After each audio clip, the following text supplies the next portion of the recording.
நிச்சயமாக சொல்கிறேன், ஒரு 20 வருஷத்துக்கு முன்னாடியும் சரி, இப்போ இங்கேருந்து இப்போ இருக்கிற இயக்குநர்களையும் சரி, சாதித்த எல்லா இயக்குநர்களையும் சரி, இப்போ பாலாவாக இருக்கட்டும், சசிகுமார், நான், எனக்கு பின்னாடி வந்து இப்போ இன்றைக்கி இருக்கிற வெற்றிமாறன், மாரி செல்வராஜ், ராம், இவங்க எல்லாரையும் ஒரே தட்டில் வச்சா கூட சேரனுடைய சாதனைக்கு பக்கத்தில் கூட போக முடியாதுன்றது மறுக்க முடியாத உண்மை. இதில் மற்ற டைரக்டர்கள் தப்பாக எடுத்துக்க மாட்டாங்கன்ற நம்பிக்கையில் நான் அந்த உரிமையோடு சொல்கிறேன். படைப்புகளில் வீரியமாக இவரை விட அடுத்து வீரியமாக படம் பண்ணியிருக்கலாம். ஆனால் சேரன் தன்னுடைய அந்த கிளிப்பிங்ஸ் போட்டார் பாருங்க, இத்தனை விருதுகள், இத்தனை திரைப்படங்களில் நாயகன், இத்தனை படங்கள் தயாரித்தது, இவ்வளவுத்தையும் இந்த 30-35 வருஷத்துக்குள்ளே செஞ்சு முடிச்சிருக்கிறது சேரன்ற மாபெரும் கலைஞன். சேரனுக்கு எனக்கு நிறைய முரண்பாடு இருக்குது. சேரனுக்கு கருத்து முரண், நான் எது சொன்னாலும் அவர் கேட்க மாட்டார், இதுவரையும் கேட்டதே கிடையாது. ஆனாலும் நான் அவரை பற்றி கண்டுக்கவே மாட்டேன், நான் சொல்லிக்கிட்டே இருப்பேன், அவர் கேட்க மாட்டார். அப்புறம் கூப்பிடுவார், சரி வர்றேங்க அப்படின்னு கேட்குறது மாதிரி சொல்லுவார். அப்படியா, அது பண்ணிக்கலாம், நான் யோசிக்கிறேனே காலையிலம்பார். அவர் என்ன முதல்ல சொன்னாரோ அதுதான் செய்வார். நான் அதை பற்றி கவலைப்படுறதே இல்லை. நானும் அவரோடு உறவை அப்படியே தான் வச்சுருக்கேன். நான் அந்த கலைஞன் இன்னும் பல சாதனைகள் பெறணும் அப்படின்றது தான் என்னுடைய ஆசை.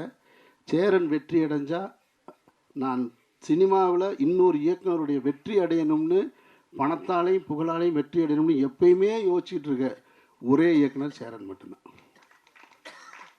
சேரன் எப்பயுமே ஜெயிக்கணும்னு நான் நினச்சிக்கிட்டே இருப்பேன்.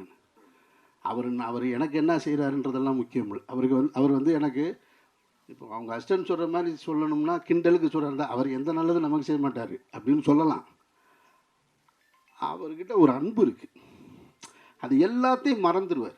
எல்லாத்தையும் மறந்துட்டு எவ்வளோ பெரிய சண்டை போட்டோம், எவ்வளவு இது பண்ணோன்றதெல்லாம் மறந்துட்டு ஒன்றுமே நடக்காத போல் கூப்பிடுவார். எங்கே இருக்கீங்க, வாங்க போகலாம் அப்படின்னு கேட்பார். அதனால தான் உமாபதி சொன்னது, உண்மையிலே அன்பாக இருக்காரா இல்லையா, நம்ம அன்புன்னு நம்பிக்கிற வேண்டியதுதான் நம்ம அப்படின்னு. அதனால் ஒரு குழந்தை மாதிரி சேரன் நீங்கள் வந்து அவர் அண்ணன் சொன்னால் கோவம் வந்துடும் அவருக்கு, அதில் ரொம்ப முக்கியமானது. அதுக்காக நம்ம போனோடனே நம்மளை அண்ணன்பார், வாங்கண்ணே அப்படிம்பார். சரிண்ணே நல்லா அண்ணா ஒன்று என்னையை பார்த்து அண்ணன்றீங்க அப்படிம்பார்.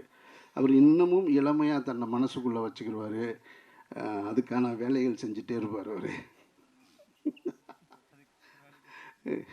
வேறு என்ன சொல்கிறதுங்க உங்களை பற்றி,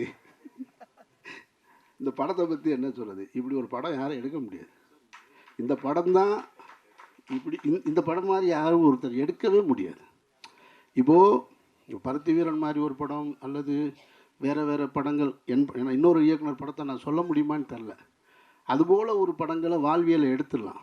இந்த படம் எப்போ பார்த்தாலும் ஒருத்தனுக்கு தன்னுடைய கடந்த காலத்தை நினைவுபடுத்திக்கிட்டே இருக்கும். அப்படி ஒரு படைப்பு அது.